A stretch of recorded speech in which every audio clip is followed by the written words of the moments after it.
Hi guys, today is Sunday, so marami na akong nagawa na bag, marami na akong bag na nalagyan ng handle. So ito na siya. So mayroon akong dalawa dito. So ito, tapos na yung pinakauna ko na nalagyan ng belt o handle, kasi ito ay paid na tong dalawa. So ang storya kasi nito, matagal na ito paid, last month paid na. So dahil busy ako sa pagsulat ng book at pag-edit, hindi ko nabigyan ng oras. So ayun, finally kahapon simulan ko na. So ito na siya ngayon.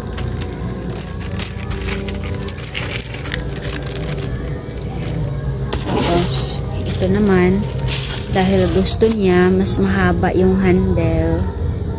Ayan.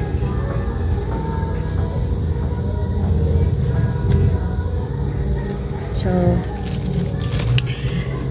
finally yesterday natapos ko to, dahil i-release ko na sa may-ari. So yung storya nito, bakit nag-record ako ngayon, dahil ito na.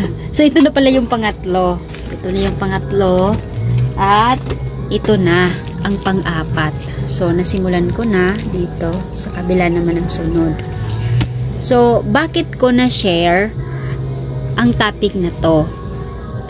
Kasi habang nagtutusok gumagawa nitong handle na to, naisip ko na lahat ng bagay, kapag nasimulan mo, magiging tuloy-tuloy na yan. At kapag tinigil mo, pwedeng tuloy-tuloy na ang pagtigil. Kasi it might be na madidistract ka na, iba na yung pagkakaabalahan mo, iba na yung pagtutuunan mo ng pansin, magiging iba na yung priority. Kaya once na tumigil ka sa isang bagay na ginagawa mo, pwedeng hindi na matupad. Like, may pangarap ka, gustong gusto mo maabot, pero may kakilala ka na narating na yung gusto niya, nakita mo siya. So ngayon, parang na-attract ka doon sa ginawa niya. So, ginaya mo yung ginawa niya. Hindi ka nag-succeed. Nakalimutan mo na yung pangarap mo. Nakalimutan mo na yung idea mo dahil nakatingin ka sa ibang tao. So, ito lang yung gusto ko sabihin, na kapag may mga tao na nakita mo na nakukuha nila yung gusto nila, na-achieve nila yung kanilang mga pangarap,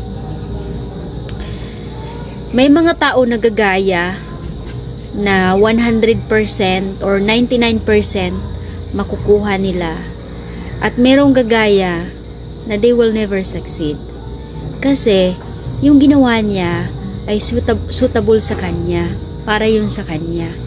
Kaya hindi pwedeng gayahin. Kasi hindi totally na kapag ginaya mo siya, ay magiging kagaya ka rin niya. Kasi iba yung talent niya. Hindi mo alam kung ano yung mga oras, hindi mo alam behind that success kung ano yung mga ginawa niya. So hindi siya pwede talaga na pwedeng gayahin, kasi lahat tayo may iba't ibang talent. Kasi kung masanay ka, nagagaya ka doon sa ginagawa ng ibang tao, habang buhay ka, manggagaya. Tapos paano na kung hindi ka nag-succeed doon sa mga ginagaya mo? Kaya minsan, hindi lahat ng gumagaya ay nagsisucceed. Kaya dapat mag-focus ka doon sa mga ginagawa mo. Kasi once na nasimulan mo, tuloy-tuloy na yan. Parang mga bata lang yan, di ba? Di ba yung mga bata naglalakad, nadapa, bumangon, naglakad, ayun, paulit-ulit, araw-araw. Dahil bata pa sila, paulit-ulit na nadapa, paulit-ulit na tumayo. So, ganun lang tayo na mga adult. Try and try and try and try until we succeed. Hanggang makuha natin talaga kung ano yung gusto natin sa buhay. Huwag kang tumigil. Dahil pag tumigil ka, doon masasabi na failure ka.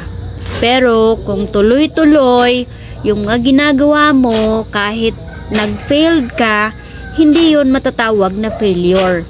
Kasi active ka. Active ka pa rin, nakalain ka pa rin doon sa gusto mo. So, hindi pwede na matatawag na failure ka. Kasi ang tawag doon, active ka. Hindi pa lang oras na ma-harvest yung gusto mo. Kaya, keep being active for your goals. Be committed. Kasi gaya na lang nito, kung hindi ko to nasimulan kahapon, ngayong araw, wala akong gagawin. So, ngayong araw, nandoon pa rin ako sa ibang bagay na gagawin. So, wala akong matatapos na 4 kung hindi ko to nasimulan kahapon. So, this is the truly testament na kapag may mga bagay na nasimulan ka, tuloy-tuloy na yan. Kapag tuloy-tuloy na yan, aasahan mo yan. Asahan mo yan na magkakaroon ka ng reward. Kasi kapag tumigil ka, walang reward. Yung reward mo, 0. So, yun lang ang gusto kong sabihin.